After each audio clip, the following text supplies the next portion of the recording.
శ్రీగురుభ్యో నమః. నమో దేవ్యై మహాదేవ్యై శివాయై సతతం నమః.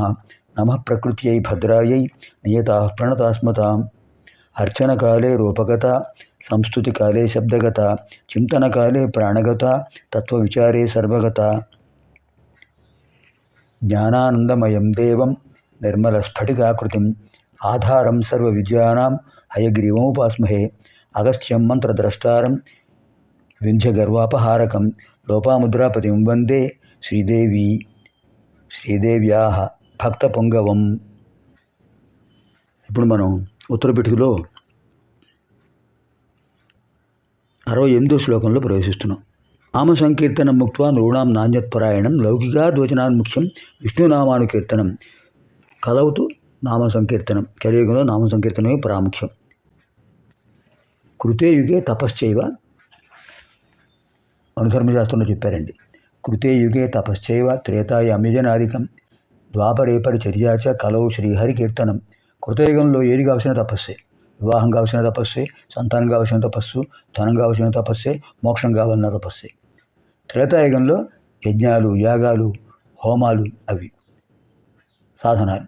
ద్వాపరయుగంకి వచ్చేటప్పటికి షోడశార్చన పూజలు, షోడశ పరిచర్యలు, అర్ఘ్యం, పాద్యం, ఆవాహనం, ఆసనం, పుష్పై పూజనం, ధూపదీప నైవేద్యాలు, ఇవి 16 రకాల ఉపచారాలు. ఇది ద్వాపరయుగం. కలియుగానికి వచ్చేటప్పటికి వీళ్ళకి ఓపిక లేదు, తిరిగి లేదు. అంచేత వీళ్ళకి చాలా సులభమైన మార్గం చెప్పారు. హరికీర్తనం. హరే రామ రామ రామ హరే హరే, హరే కృష్ణ కృష్ణ కృష్ణ హరే హరే. కలి సంతరణ మంత్రం. బ్రహ్మదేవుడు కలిదోషాలు పోవడానికి ఋషులకు చెప్పాడు, మీరు దీన్ని ప్రచారం చేయండి అని. దేవీ కీర్తనం, హరికీర్తనం, శివకీర్తనం. అదే ఏం చెప్పారు ఇక్కడ? విష్ణునామ సహస్రాచ్చ ఇక్కడ ఏం చెప్పారంటే లౌకిక ద్వచనాద్ ముఖ్యం విష్ణు నామానుకీర్తనం. అనవసరమైన మాటలు, పనికిమాలిన మాటలు మాట్లాడుకోవడం కంటే శ్రీ విష్ణునామాలు, గోవిందనామాలు చెప్పుకోండి అందరూ. శ్రీనివాస, గోవింద, అద్భుతమైన నామాలు. ఎంత బాగా చెప్తారండి గోవిందనామాలు, ఎంత అద్భుతంగా చెప్పారండి మనకు ఋషులు. చాలా అద్భుతమైన నామాలు. కలౌ వెంకటనాయక, ఎంత అద్భుతమైన నామాలండి.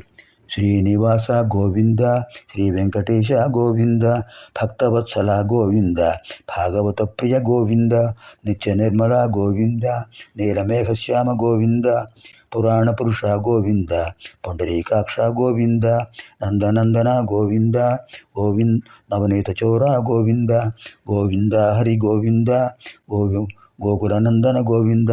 ఇలా విష్ణునామాను కీర్తనం.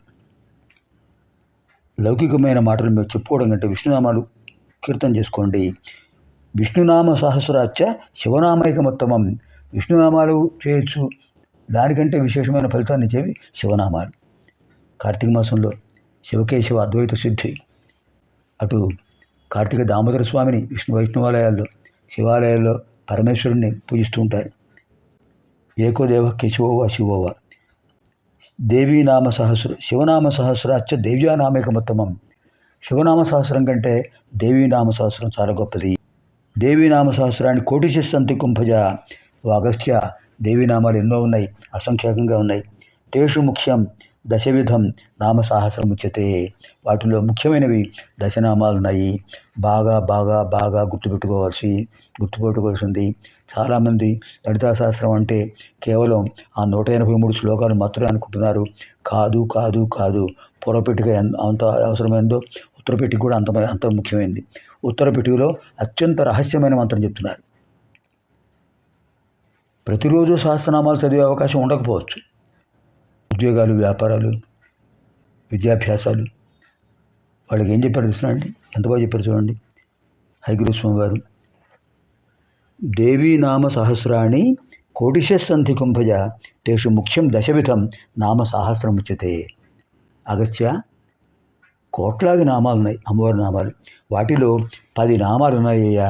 ఈ 10 నామాలు రోజు చదువుకుంటే సహస్రనామ ఫలితం వస్తుందయ్యా, సూక్ష్మంలో మోక్షం అని చెప్పారు. గంగా భవానీ గాయత్రి కాళీ లక్ష్మీ సరస్వతి రాజరాజేశ్వరి బాల శ్యామలా లలితాదశ. గంగా భవానీ గాయత్రి కాళీ లక్ష్మీ సరస్వతి రాజరాజేశ్వరి బాల శ్యామలా లలితాదశ. గంగా భవానీ గాయత్రి కాళీ లక్ష్మీ సరస్వతి రాజరాజేశ్వరి బాల శ్యామలా లలితాదశ. ఈ 10 నామాలు రోజు స్మరించండి, సహస్రనామ పుణ్య ఫలితం వస్తుంది. హయగ్రీవ స్వామి వారు చెప్పారు. ఇది 71వ శ్లోకం, ఉత్తరపీఠిక, గుర్తుపెట్టుకోండి. రహస్యనామ సహస్రం యదంశస్తందశస్వపి తస్మాత్ సంకీర్తయ నిత్యం కలిదోష నివృత్తయే. కలిదోషాలు పోవాలంటే రోజు సహస్రనామ చదివినా చదవకపోయినా చదవడం మంచిదే. ఇది మాత్రం ప్రతిరోజు ఎప్పుడు వీలుంటే అప్పుడు చదువుతుండండి. గంగా భవానీ గాయత్రి కాళీ లక్ష్మీ సరస్వతి రాజరాజేశ్వరి బాల శ్యామలా లలితాదశ. ఎప్పుడు అనుకుంటూ ఉంటామే దశనామాలు. కలిదోషాలు రావు, మనం భయపడక్కర్లేదు. ఇంతకంటే అభయప్రదానం ఎవరు చేస్తారండి? హయగ్రీవ స్వామి వారు చెప్పే ప్రతి మాట అమ్మవారి అనుగ్రహంతో వచ్చింది. కలిదోష నివృత్తయే ముఖ్యం శ్రీమాతృ నామేతి దయానంతి విమోహితా. విష్ణునామకరా పరా కేచిత్ శివనామపరా పరే నకచ్చిదపి లోకేషు లలితానామ తత్పరః. యశ్చాన్యదేవతానామ కీర్తనం జన్మకోటిషు. యశ్చాన్యదేవతానామ సంకీర్తనం జన్మకోటిషు. తస్మై న భవతి శ్రద్ధ శ్రీదేవి నామకీర్తనే చరమే జన్మని యథా శ్రీవిద్యోపాసకో భవేత్. ఇక్కడ ఇంకో రహస్యం చెప్తున్నారు హయగ్రీవ స్వామి గారు. ఈ జన్మలో లలితానామ సహస్రం చదవలేదు ఒక వ్యక్తి.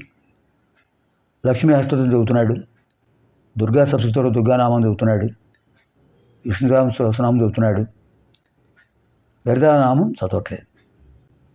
మరి వాడి పరిస్థితి ఏంటి? అది కూడా చెప్పారు. లోకంలో లలితానామాలను ధ్యానించే వాళ్ళు అరుదుగా ఉంటున్నారు. ఇతర దేవతలను ఆరాధించే వాళ్ళు ఉన్నారు. ఎన్నున్నాయండి? శైవం, వైష్ణవం, గాణాపత్యం, సౌరం, కార్తికేయం, షణ్మతాలు, శాక్తేయం, ఇలా రకరకాల ఉపాసనలు ఉంటున్నాయి.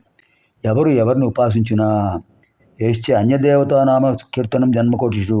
అనేక జన్మలు 84 లక్షల జీవరాశులలో ఎన్ని లక్షల జన్మలు ఎత్తి మనం ఈ మానవ జన్మకు వచ్చామో తెలియదు. అంచేత ఈ మానవులుగా కూడా ఎంతమంది ఎక్కడున్నామో ఎలా పుట్టామో అమ్మవారి అనుగ్రహం పొందేమో లేదు. కానీ ఇప్పుడు అమ్మవారిని ధ్యానించే అవకాశం వచ్చింది. ఎందుకని? గత జన్మల్లో ఎవరెవరినో పూజించాం. ఆ ఫలితం ఇప్పుడు ఏమైంది? తస్మై నా భవతి శ్రద్ధ శ్రీదేవి నామకీర్తనే. ఇతర నామాలు చదివిన వాడికి శ్రీదేవి నామాల పట్ల శ్రద్ధ కలగదు, వాడికి ఆ పుణ్యం ఇంకా లభించలేదు. చరమే జన్మని యథ శ్రీవిద్యోపాసకో భవేత్. అలా జన్మల్లో సంస్కారం పొందితే చివరి జన్మలో వాడికి జన్మ లేదు, ఇంకా మరో జన్మ లేదు. చివరి జన్మలో అమ్మవారి భక్తుడు అవుతాడు, సహస్రనామ పూజ చేస్తాడు, ఆ శ్రీదేవి శ్రీచక్రార్చన చేస్తాడు, శ్రీదేవి మంత్రోపాసన చేస్తాడు, శ్రీ విద్యోపాసన చేస్తాడు, శ్రీదేవిని పూజిస్తాడు, లలితా సహస్రనామం చదువుతాడు. ఇది చివరి జన్మ. అందరూ బాగా వినాలి శ్రద్ధగా. ఇదే మనకు చివరి జన్మ. మనం అందరం మళ్ళీ ఈ శరీరాలు విడిచిపెట్టిన తర్వాత అక్కడ కలుసుకుంటాం.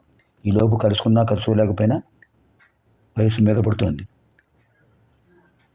తప్పనిసరిగా మనం అక్కడ కలుసుకుంటాం మణిద్వీపంలో.